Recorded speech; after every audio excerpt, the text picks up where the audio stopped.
Здравейте и добре дошли в седмичното ни видео на тема най-интересните новини на финансовите пазари за периода от 26 до 30 януари включително. Да започваме. Последната седмица на януари включваше ключови икономически данни и политически събития, които повлияха върху очакванията на глобалните пазари. Последната седмица на януари беше доминирана от три неща: паричната политика, корпоративните отчети и сериозната волатилност при суровините. Истинският двигател на пазарите тази седмица бяха корпоративните отчети. Фокусът беше върху технологиите и енергетиката. Chevron и Exxon публикуваха по-добри от очакваното резултати. Chevron отчете по-добри печалби на акции спрямо прогнозите, а Exxon също надмина очакванията въпреки волатилните цени на петрола. Това показва, че дори при нестабилен петролен пазар, големите играчи остават печеливши. В Европа пазарите бяха без ясна посока, като германският DAX се понижи значително с над 2%, докато останалите индекси регистрираха по-умерени движения. Фючърсите на Dow Jones реагираха на новината за потенциалния кандидат за председател на Федералният резерв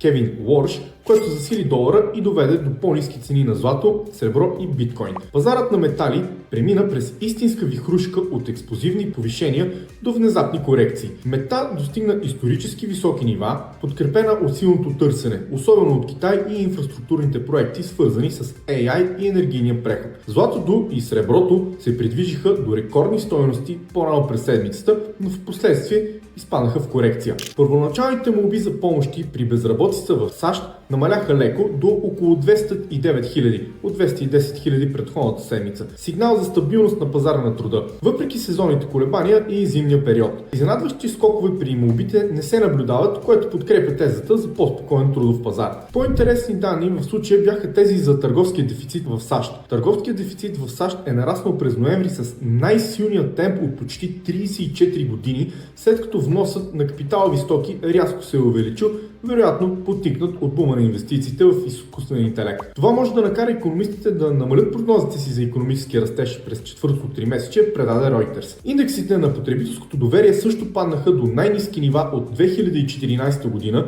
частично заради опасенията за бъдещи съкращения поради инфлационен натиск. Това сигнализира, че настроенията на работещите и потребителите също оказва влияние върху икономическата активност. Това бяха по-интересните новини на финансовите пазари за изминалата седмица. Аз ви благодаря за отделеното време и до следващия път.